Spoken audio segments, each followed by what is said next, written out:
भगवान राम के बाद भगवान कृष्ण का काम होगा।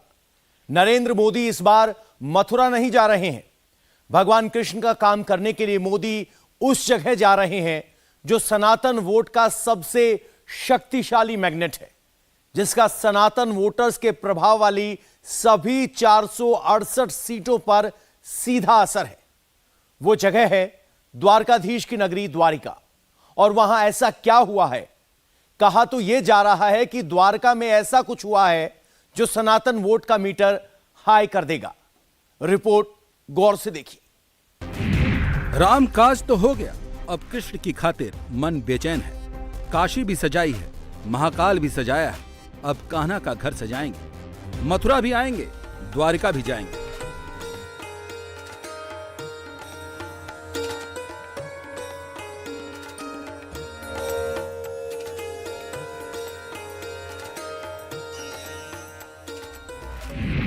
मोदी की ये जरूरत भी है, इसीलिए फोकस भी है और टीम मोदी का मिशन भी। 24 का मैसेज क्लियर भी है, चुनाव होगा पर उससे पहले सनातन वोट का पूरा सॉलिड इंतजाम होगा। सभी सनातन वोट के असर वाली 468 सीट तक संदेश होगा। सनातन वोट की कृपा के लिए सब काम हो रहा है।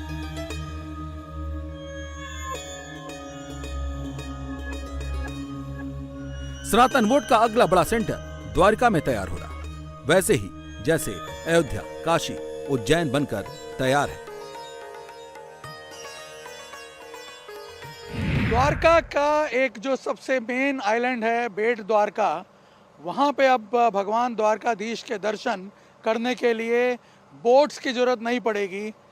अब आप देख सकते हैं ये सुपर स्ट्रक्चर जो है सिग्नेचर ब्रिज का, ये बन करके तैयार है। 2.3 किलोमीटर लंबा ये सिग्नेचर ब्रिज जो है ये बन करके तैयार है। और यहाँ आप देखिए जिस तरह से पहले बोट के ज़रिए जाना पड़ता था यहाँ पे लोगों को दर्शन करने के लिए, वो अब ज़रूरत नहीं पड़ेगी, क्योंकि अब आप सिर्फ 5 मिनट के भीतर ही भीतर ओखा के इस तट से सीधा बेट द्वारका पहुँच सकते हैं भगवान द्वारकाधीश के दर्शनों के लिए।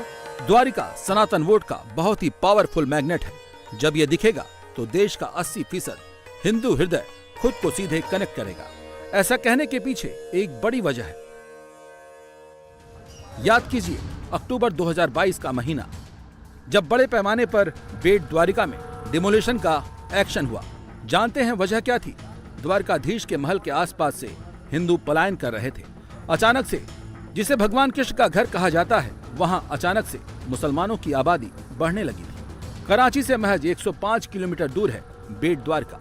बेट द्वारका में रहने वाली कई लड़कियों की शादी पाकिस्तान में हुई है और पाकिस्तान की कई लड़कियां शादी करके यहीं बसी हैं। मसला ये नहीं है, मसला ये है कि यहाँ मुसलमानों ने जमीनों पर कब्जा शुरू कर दिया। मजारें बना दी, दरगाह बना दिए गए। करीब 1 लाख वर्ग फीट सरकारी जमीन पर कब्जा कर लिया गया। 7 मजारें समेत 100 से ज्यादा अतिक्रमण हटाए गए। ये बेट द्वारका जो है कराची से सिर्फ 100 किलोमीटर जितना दूर है। ये हमारी आंतरिक और दरियाई सुरक्षा के हिसाब से बहुत ही महत्वपूर्ण एक जो है एरिया पड़ता है, टापू है। इसी हिसाब से जो है लगभग 1.25 साल पहले सरकार ने यहाँ एक जो गैर कायदेसर दबाण है और जो लोकल तंत्र है, गैर कायदे दबाण हटाने के लिए एक मुहिम चालू की थी। और 21 दिवस तक लगातार सतत हमारी ये मुहिम चली थी। इसमें हमने 262 जितने स्ट्रक्चर्स भी डिमोलिश किए थे। तब ये एक पुल से जुड़ा हुआ नहीं था, तो एक आइसोलेटेड एक टापू था। इसलिए यहाँ पर ये सब मुहिम जो है शांति व्यवस्था के साथ करना एक चैलेंजिंग था। उस हिसाब से हमने बहुत डीप में प्लानिंग की थी और इसी हिसाब से हमें इसमें सफलता भी मिली। ये मुहिम ख़त्म होने के बाद भी जो है हमने पुलिस ने जो है स्थानिक पुलिस ने यहाँ पर मैंने एक डेडिकेटेड यूनिट रखी, अधिकारी रखा। उनको पूरा साजो सामान, व्हीकल सब दिया गया। और उसके हिसाब से ऐसा रहा है कि वो लोग जो है जितने भी एरियाज़ हैं जहाँ पर दबाण था और भी जो महत्वपूर्ण एरिया है वहाँ पर ये लोग सतत पेट्रोलिंग करते हैं। हिंदुओं के पलायन को रोका गया, मुस्लिमों की अवैध इमारतों को हटाया गया और अब इस पूरे इलाके को कृष्णमय किया जा रहा है।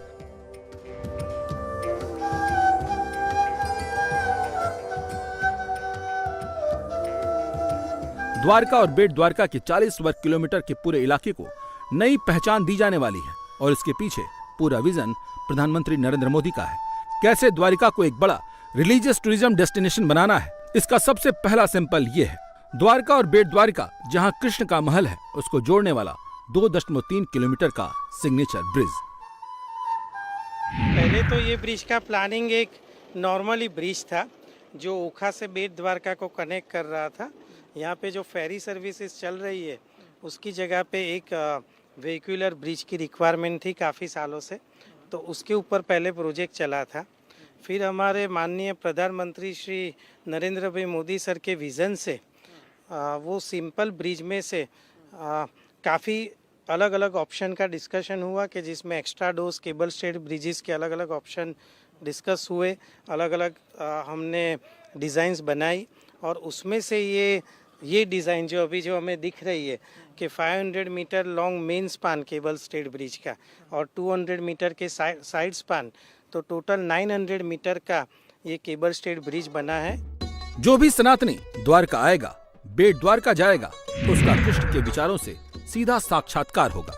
सिग्नेचर ब्रिज भगवत गीता का वाहक बनेगा। हर 3 से 4-5 मीटर पर लगे पत्थरों पर गीता के श्लोक लिखे होंगे, जिसका अनुवाद हिंदी, अंग्रेजी और गुजराती में लिखा होगा। कृष्ण भक्ति के सिग्नेचर मार्क को रिफ्लेक्ट करते हुए जो ये ब्रिज बनाया गया है ओखा से बेट द्वारका को जोड़ने वाला, उसमें गीता के जो श्लोक लिखे हुए हैं इस तरह के बोर्ड्स पे, उसके साथ साथ विष्णु सहस्त्र स्तोत्रम भी यहाँ पे इंस्क्राइब किया हुआ है अलग अलग बोर्ड्स में, जहाँ भगवान विष्णु के 1000 नाम जो हैं वो इन बोर्ड्स पे इंस्क्राइब किए हुए हैं। सोचिए जब भक्त यहाँ आएंगे और गीता के सार के साथ साथ उन्हें भगवान विष्णु के इन 1000 नामों का जाप करने का भी मौका मिलेगा। पाथवे पर ये इस प्रकार के हर 10 मीटर पे 2 बाय 3 मीटर के ये स्टोन्स जो हैं वो लगाए गए और उस पर कृष्ण भक्ति के तमाम रस जो हैं उनको अंकित किया गया। सबसे इम्पोर्टेंट बात है, गीता का जो अध्याय अलग अलग अध्यायों से जो श्लोक हैं उनको यहाँ पे अंकित किया हुआ है और उसके ट्रांसलेशंस हैं वो भी 3 अलग अलग भाषाओं में आपको यहाँ देखने को मिलेंगे। जैसे कि ये विभूति योग जो है गीता, श्रीमद् गीता के 10वें अध्याय का ये पार्ट है, उसके श्लोक यहाँ पे अंकित हैं और उसके अनुवाद जो हैं वो आप देखिए गुजराती, हिंदी और इंग्लिश में यहाँ पे अंकित हैं। और जैसे जैसे आप आगे बढ़ेंगे आपको भगवत गीता के ये श्लोक जो हैं अलग अलग अध्यायों के उसकी झांकी जो है यहाँ देखने को मिलेगी। भगवत गीता का जो जीवन परिचय है उसका जो मूल है वो यहाँ पे समझने को मिलेगा। सिग्नेचर ब्रिज को मोर पंख के डिजाइन का बनाया गया है। ब्रिज के मेन पिलर पर बड़े बड़े मोर पंख बने हैं। सिग्नेचर ब्रिज पर जगह जगह कृष्ण का प्रभाव होगा, जिसमें कृष्ण भक्ति का भाव होगा। ओखा से बेट द्वारका को जोड़ने वाले इस ब्रिज का सबसे बड़ा अट्रैक्शन होगा ये जो ब्रिज के पायलॉन पे बने हुए हैं मोर पंख, जिन्हें कि भगवान कृष्ण के माथे पर सजे मोर पंख से अडॉप्ट किया गया है और यहाँ कार्व करके ब्रिज पर इंस्क्राइब किया गया और इस तरह से इसमें रंग भरे गए हैं कि दिन में भी ये अच्छी तरह से रिफ्लेक्ट हो, जो यहाँ आने वाले दर्शनार्थी हैं वो इसे देख पाएँ। और रात में इस तरह से लिटअप किया जाएगा कि जो ये मोरपंख हैं वो रात में भी दिखेंगे और एक तरह से ब्रिज का जो एक पूरा कॉन्सेप्ट है उसमें जो वैल्यू ऐड करेंगे। भगवान कृष्ण की लीलाओं को इस ब्रिज पे दर्शाते हुए इस सिग्नेचर ब्रिज का निर्माण किया गया। फेरी से बेट द्वारका जाएंगे तो दूर से सिग्नेचर ब्रिज के खंभों को बांसुरी जैसा आकार में देखेंगे। रात में ऐसी लाइटिंग की गई है जो दिन रात दोनों में रिफ्लेक्ट करेंगी। रात को भी यहाँ पे लाइटिंग के प्रोविज़न किए गए हैं कि जिसमें डेकोरेटिव लाइटिंग है जो पूरे ब्रिज के ऊपर होगी, इंक्लूडिंग केबल्स को भी इल्यूमिनेट करने का प्लान किया गया है। हाँ, उसको भी इल्यूमिनेट करेंगे। साथ में दोनों पायलॉन के ऊपर भी लाइटिंग होगी और उसके साथ 3D होलोग्रामिक इमेज भी बनाएंगे, तो जिससे भगवान कृष्ण की और रिलेटेड इमेजेस, तो उससे ये रात के टाइम पे जब भी विजिटर्स यहाँ पे पेडेस्ट्रियन यहाँ पे जब वॉक कर रहे हैं या दोनों साइड पे बैंक पे भी खड़े हैं तो they can visualise all the illumination during the night time. हर तरफ कन्हैया की छवि नजर आएगी। अब जब ऐसा होगा तो सनातन का माहौल भी बनेगा। तारीख तो नहीं आई है, लेकिन उम्मीद है कि प्रधानमंत्री मोदी सनातन के सिग्नेचर को इसी महीने इनॉग्रेट करेंगे। ओखा से बेट द्वारका को जोड़ने वाले इस सिग्नेचर ब्रिज को इस तरह से डिज़ाइन किया गया है कि ये कृष्ण भक्ति के संदेश के साथ साथ पर्यावरण की सुरक्षा का भी संदेश दे रहा है और शायद देश का पहला एनर्जी एफिशिएंट ब्रिज है जो कि अपनी एनर्जी रिक्वायरमेंट्स को तो पूरी करेगा ही, लेकिन साथ साथ पावर ग्रिड में भी इसके थ्रू ऊर्जा जनरेट होगी।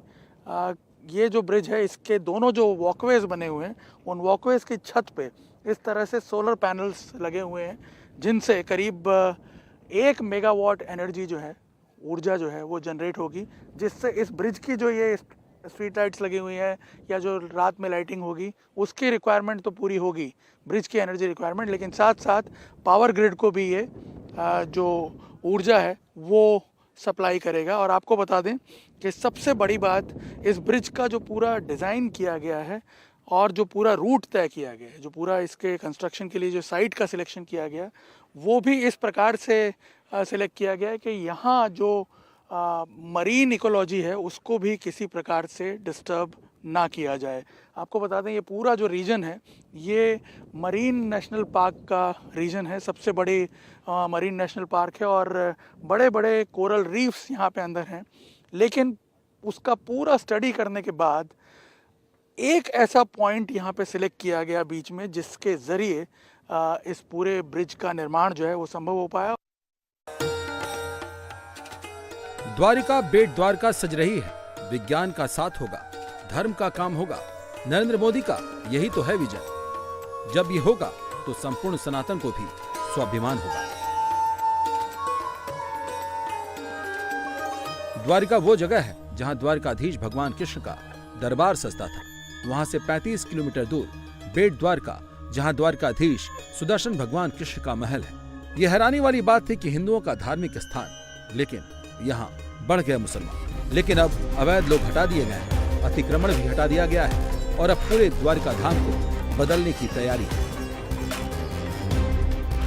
बहुत फर्क पड़ेगा, डिमोलेशन से तो बहुत फर्क है। डिमोलेशन से तो ये लोग तो पहले बहुत ये फिशिंग का धंधा है इसलिए सारा कवर कर लिया था, अभी तो बहुत अच्छा है। डिमोलेशन के बाद में तो बहुत शांति है। हाँ, बेट द्वारका स्थित भगवान कृष्ण की ये हवेली, जो कि बताया जाता है करीब 500 साल पहले इसका निर्माण हुआ था और पौराणिक यदि कथाओं का वर्णन देखें तो बताया जाता है कि यही भगवान श्री कृष्ण का द्वारका में असली निवास भी था और इसीलिए इस मंदिर का महत्व भी है। और अब जब ये ब्रिज बन जाएगा, सिग्नेचर ब्रिज जब लोगों के लिए खुल जाएगा, तो यहाँ आने वाले जो यात्री हैं उनकी सुविधाएं भी बढ़ जाएंगी और यहाँ यात्रियों का जो इन्फ्लक्स है वो भी और ज़्यादा बढ़ जाएगा, क्योंकि अभी यहाँ आने के लिए बोट से आना पड़ता है वैसे, लेकिन पिछले 2 सालों में काफ़ी परिवर्तन यहाँ पे आना शुरू हुआ है जब से यहाँ डिमोलिशन हुआ। और डिमोलिशन के बाद जिस तरह से डेमोग्राफी यहाँ की बदलनी शुरू हुई, उसका एक पॉजिटिव चेंज आया है। प्लस अब ये ब्रिज जो है बन गया है और इसके अलावा जो मास्टर प्लान बन रहा है बेट द्वारका को डेवलप करने का, उस वजह से इस ब्रिज, इस मंदिर का अट्रैक्शन जो है वो और ज़्यादा बढ़ जाएगा। लेकिन द्वारिका सजेगी कैसे, इसका भी पूरा मास्टर प्लान आ चुका है। द्वारका बेट द्वारका, मूल द्वारका जो समंदर के नीचे है, पूरे इलाके को धार्मिक पर्यटन का बड़ा केंद्र बनाया जाएगा। जमीन समंदर मिलाकर 30 किलोमीटर तक बेट द्वारका का इलाका है, जहां कोस्टल इलाकों में सनातन के प्रतीकों को डेवलप किया जाएगा।